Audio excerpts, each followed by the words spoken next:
일본전 악몽을 씻은 독일은 스페인과 가까스로 비기며 그룹 2조의 대반전 서사시를 쓰기 시작했다. 지난 1차전에서 독일을 이긴 일본은 스페인전에서 승리하지 못한다면 16강 진출은 없을 것이다. 최근 카타르 월드컵 죽음의 2조라고 불리던 독일과 스페인이 맞붙으며 결국 무승부가 되고 말았습니다. 독일은 지난 일본전에서 2대1이라는 참혹한 스코어로 패하였는데 당시 전세계 외신들은 독일은 4년 전 러시아 월드컵에서 조별 탈락한 카잔의 기억을 회상했을 것이라며 보도하였습니다. 하지만 독일은 지난 러시아 월드컵처럼 처참히 질 수만은 없었는지 카타르의 알코르에 위치한 알베이트 스타디움에서 열린 스페인전을 단단히 준비했는지 독일은 폼이 오를 대로 오른 스페인의 막강한 경기력에 맞서 초반부터 중원에서 치열한 공방전을 벌였습니다. 그러다 결국 스페인의 알바로 모라타가 후반 17분 선제골을 넣으며 승기를 가져가는 듯 했으나 독일의 니클라스 필크루그가 후반 38분 천금 같은 동점골을 터뜨리며 경기는 결국 무승부로 종료되며 독일은 일본에게 패배한 굴욕을 이겨내고 승점 한 점을 따내며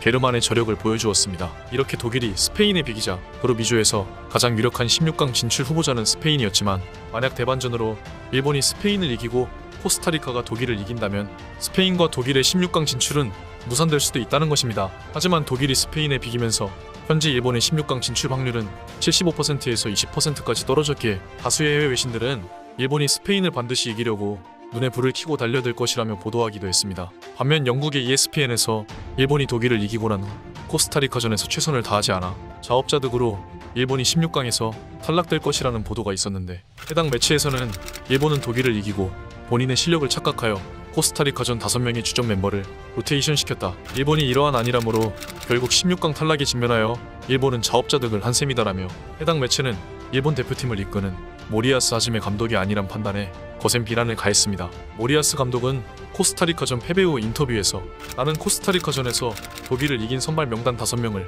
로테이션 돌린 것에 대해서 전혀 후회가 없다. 코스타리카전에서 결과가 좋지 않아 제3자의 입장에서 로테이션은 최악의 판단이라고 말할 수 있다. 독일전에서 체력적으로 지친 선발 선수들을 휴식시켜 코스타리카를 상대하려 했으나 결과적으로 잘 안됐다. 나는 마지막 경기인 스페인전에서 이길 확률을 높이기 위한 선택을 했던 것이다. 코스타리카는 강한 팀이었고 다음 경기인 스페인전에서 꼭 승리하여 명예회복을 하겠다라며 모리아스 감독은 본인만 이해할 수 있는 말을 경기 후 인터뷰를 통해 스페인을 이기기 위한 전술이었다는 말로 정성스럽게 자기 위로하며 정신승리를 하기도 했는데요. 하지만 독일을 이긴 모리아스 감독이 코스타리카에 패배하자 일본 언론에서는 로테이션을 실시한 모리아스 감독은 명장병에 걸린 것이다라는 제목의 기사를 보도하여 모리아스 감독은 자신의 본국인 일본에서조차 비난과 조롱을 받아야만 했습니다. 게다가 SBS에서 카타르 월드컵을 중계하던 박지성 해설위원이 코스타리카전 일본의 라인업을 보더니 원래 멤버대로 진행했으면 일본이 이길 확률이 높았지만 멤버가 바뀐 지금은 지거나 비길 것이라며 승부를 예측하자 임시 해설위원으로서 카타르 월드컵 해설을 맡은 이승우 선수 역시 멤버 변화가 많다면 선수들도 혼란스러울 수 있다. 갑작스러운 멤버 교체는 중요한 경기에서 큰 변화가 있을 수 있다라며 박지성 해설위원의 말에 적극 공감하기도 했습니다. 그러면서 최근 벤투 감독의 선수 기용에 대한 놀라운 점이 발견되어 큰 화제가 되고 있는데 일본의 모리아스 감독과는 다르게 벤투 감독은 자신이 선발로 찜해놓은 선수는 어지간해서는 절대로 바꾸지 않고 선발로 내보낸다는 것인데요. 그러한 벤투 감독의 성향을 알아챈 미국의 디애슬레틱은 가나전 승부를 예측하며 한국이 가나를 이길 것이다.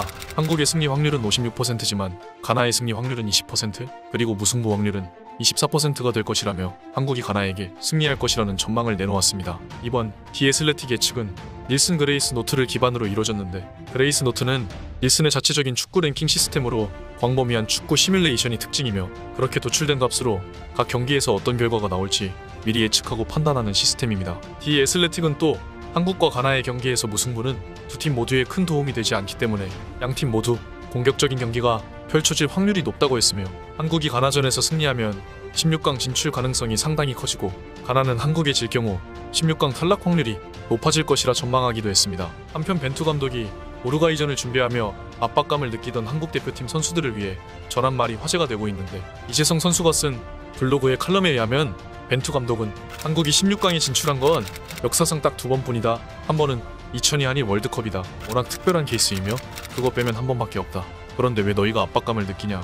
충분히 즐겁게 할 수 있다. 최종 예선에서는 부담감을 느끼는 게 당연하지만 여기선 느낄 필요가 없다라며 말하자 신기하게도 월드컵에 대한 압박감이 줄어들어 우루과이전에서 떨지 않을 수 있었다 전하면서 이재성 선수는 저런 감독님의 말씀은 우리에게 정말 중요하다. 이제 여기까지 흥분은 가라앉히고 긍정적인 분위기 속에서 가나전을 준비할 차례다. 우루과 이전에 대한 감상은 이 일기에서 끝내겠다.